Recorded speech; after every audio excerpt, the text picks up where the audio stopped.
Être en marche, parfois seul, et pourtant accompagné. Accompagné pour être autonome, trouver sa voie, aller vers les autres, aller vers la vie.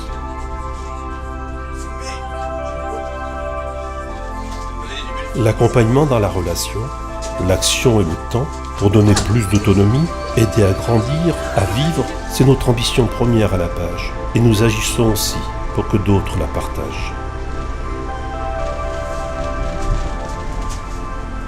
Nous pensons qu'une société inclusive, ce n'est plus seulement un rêve.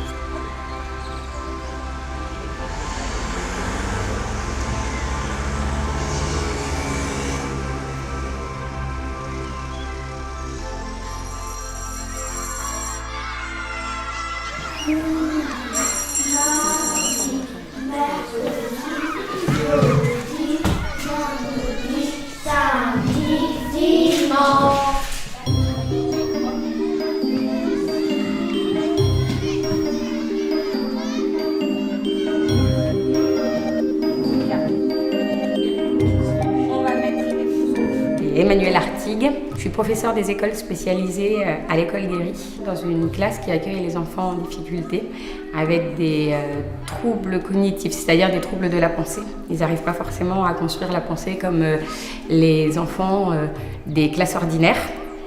Dans ce cadre-là, j'accueille également des enfants qui sont à l'IME de Grancher.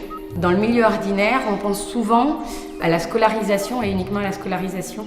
Mais le fait d'être dans le milieu ordinaire, ça nous permet une ouverture pour les enfants en situation de handicap sur le temps de cantine, sur le temps de récréation, le temps de vie simplement.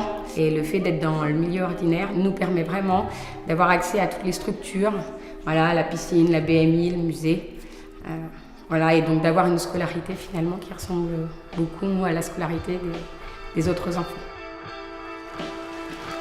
La page de la Creuse, c'est 610 personnes en situation de handicap, accompagnées par 434 salariés et 13 enseignants spécialisés, au sein de 2 IME, 3 CESAD, 1 ESAT, 2 foyers d'hébergement, 1 SAJ, 1 SAS, 1 ESM-JPM, 2 MAS, 1 femme et 2 foyers de vie.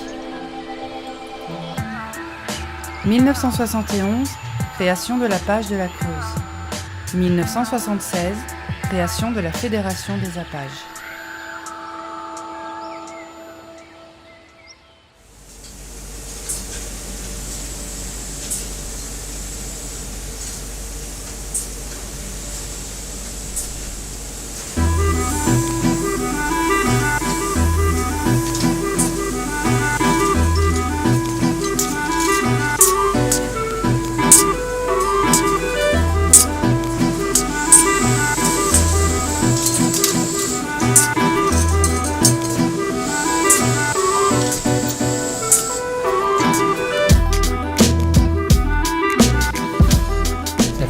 Quand je travaille ici, je travaille à plein temps tous les jours. Avant je travaillais au CAT et il y a une bonne ambiance ici. Bonjour, je m'appelle Sébastien Sahel, je suis responsable de la blanchisserie de l'hôpital de Guéret. Nous représentons une équipe de 18 personnes. Fred fait partie des agents de la blanchisserie. Il me donne entière satisfaction et il passe à tous les postes.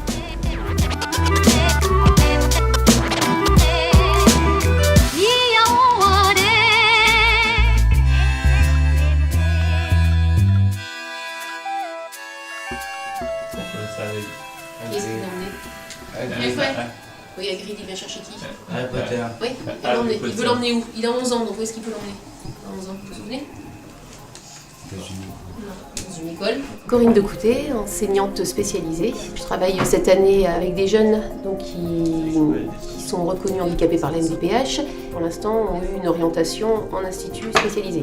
Le but, notre rôle à nous, donc, c'est d'essayer de les inclure un maximum sur l'extérieur aussi. Ce sont un atelier externalisé au collège Martin Nadeau avec des élèves d'Ulysse et un atelier externalisé à l'Ulysse de Marouzeau où j'emmène 3 de mes élèves. On a préparé la SSR avec 3 élèves qui l'ont obtenue, donc au même titre que les collégiens de Marouzeau. Et en ce moment, donc, là, on fait un petit travail sur le jeu, et donc on prépare des jeux pour la kermesse de l'IME et qui seront utilisés aussi au collège de Marouzeau. Mes élèves vont au collège régulièrement et là, cette fois-ci, ce sont les élèves du collège qui viennent ici. même si on est dans un établissement spécialisé, on essaie de travailler un maximum avec notre environnement proche et donc avec le milieu ordinaire. Voldemort. Voldemort. Lucie, tu vas le chercher, Voldemort? On va le noir que je vise. On va le mettre dedans. Là-dedans, mets-le. Ça ne passera pas. Alors là, par contre, il faut qu'on le remette droit, tu vois. Donc, ouais, comme ça. Et pareil, hein, tu vises sans déformer le support. Hein. Voilà. Top. Éric Delage, éducateur technique spécialisé à l'IME de la Rive.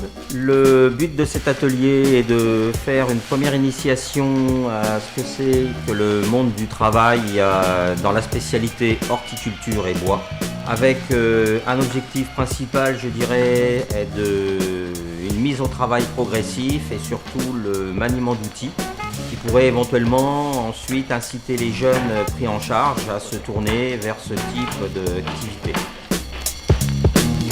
Nelly Chemouille, je suis éducatrice technique dans l'atelier assistant technique en milieu familial et collectif. La TMFC1 c'est pour les jeunes qui sont dans la mise au travail et la TMFC2 c'est accueil des jeunes qui sont proches de la sortie. Donc les exigences sont un petit peu différentes. On va plus se rapprocher des gestes professionnels, des comportements, attitudes au travail à avoir pour leur vie future professionnelle.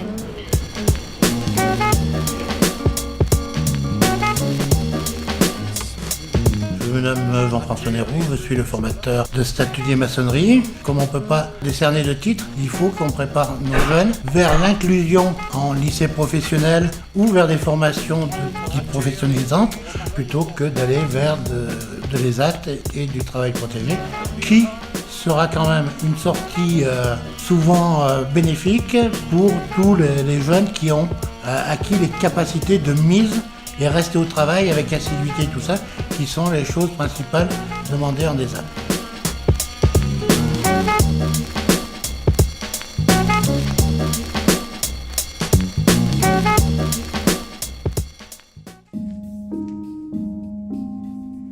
Je suis Michou Florent, je m'occupe de la vente des fleurs parce que j'ai suivi une formation au niveau de l'accueil pour les clients. J'aime les fleurs, mais j'aime aussi les champs parce que toucher la terre, c'est vivant. Les fleurs, elles sont belles, elles nous apportent de l'amour parce que c'est frais, ça nous fait vivre. C'est la nature chez nous. Elle nous apporte la joie de vivre. Frédéric, donc, je suis moniteur d'atelier, je gère une équipe de 6 travailleurs. Donc on s'occupe de l'horticulture, du maraîchage et de la fourrière animale. Tout ce qu'on fait sur place se fait sans aucun produit chimique. On vend pour le foyer, donc pour nourrir tout le monde, et qu'on peut vendre aussi aux clients particuliers. Je m'appelle Raphaël Ferruza, je suis moniteur espace vert au CAT du Magereau à l'ESAT. On a commencé une activité apiculture. Alors l'idée c'était de faire quelque chose de complémentaire avec le maraîchage pour la pollinisation des fruits et des légumes qu'on a ici sur le site. On a fait une première récolte de miel l'année dernière qui a été une bonne surprise parce qu'on avait eu 35 kg de miel à peu près. On vend sur le site de l'abattoir, sur le site du Magereau. Il y a des demandes des ouvriers par rapport à visiter d'autres ruchers pour apprendre des choses nouvelles, se perfectionner, se professionnaliser. C'est une activité qui démarre bien.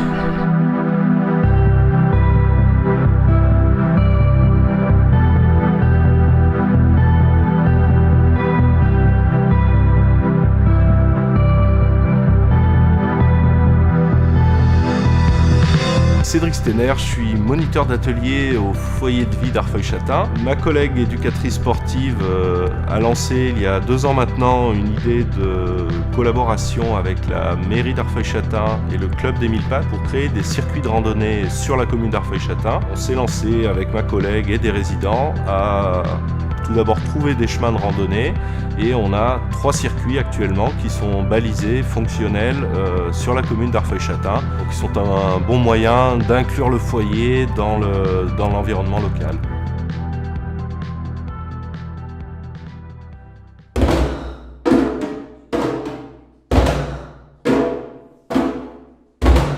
Nicolas Lacadi, professeur de djembé et art thérapeute musicien.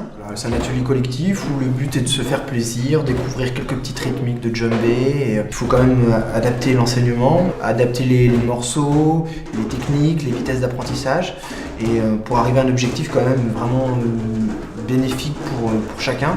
Apprendre à jouer ensemble, à s'écouter et à faire quelques prestations en concert. Cette année, on va, comme l'année dernière, jouer à la fête de la musique. Les gens étaient assez surpris, je dirais, de la connivence qu'on avait, du plaisir qu'on prenait à jouer ensemble, de l'expression que chacun pouvait faire passer à travers son instrument. Voilà, c'est important que tout le monde se sente valorisé à sa juste valeur.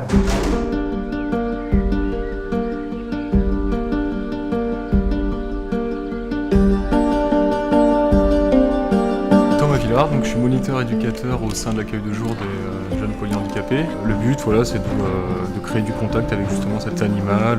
La finalité, c'est pas forcément de monter sur le poney.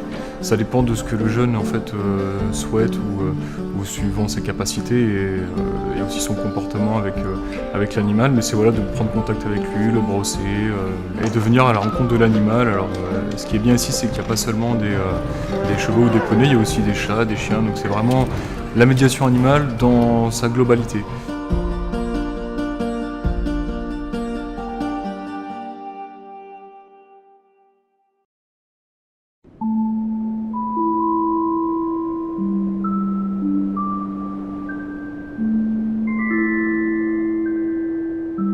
Isabelle Beaufils, je suis infirmière à la masse de Clunia depuis l'ouverture.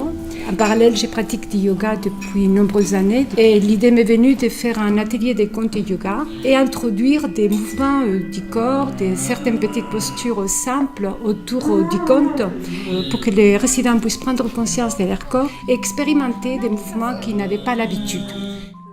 Créer un espace où les personnes peuvent s'exprimer telles qu'elles sont et saisir comment la personne va pouvoir bouger un doigt, bouger une main, un poignet. Et pour nous, ça c'est déjà un mouvement de yoga parce qu'ils sont dans l'écoute d'une consigne donnée, avec une attention et avec une idée du souffle.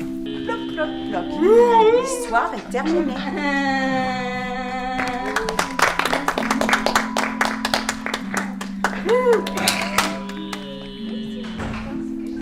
La convention que nous avons signée en 2013 avec le centre hospitalier de Guéret permet d'améliorer l'accès aux soins de nos résidents. C'est un engagement des deux structures, c'est qu'un début parce qu'on a encore besoin de rencontres, d'analyser les difficultés que l'on rencontre, de mieux comprendre, de mieux se connaître entre deux mondes qui sont quand même différents pour pouvoir effectivement être au plus près des besoins de la personne. Et le besoin qui est le plus fondamental pour nous, c'est l'accompagnement dans la vie quotidienne, puisque l'hôpital, lui, est spécialisé dans les soins. Mais ce n'est pas suffisant pour nos résidents. Notre difficulté, c'est vraiment l'accompagnement dans la vie quotidienne lors des hospitalisations.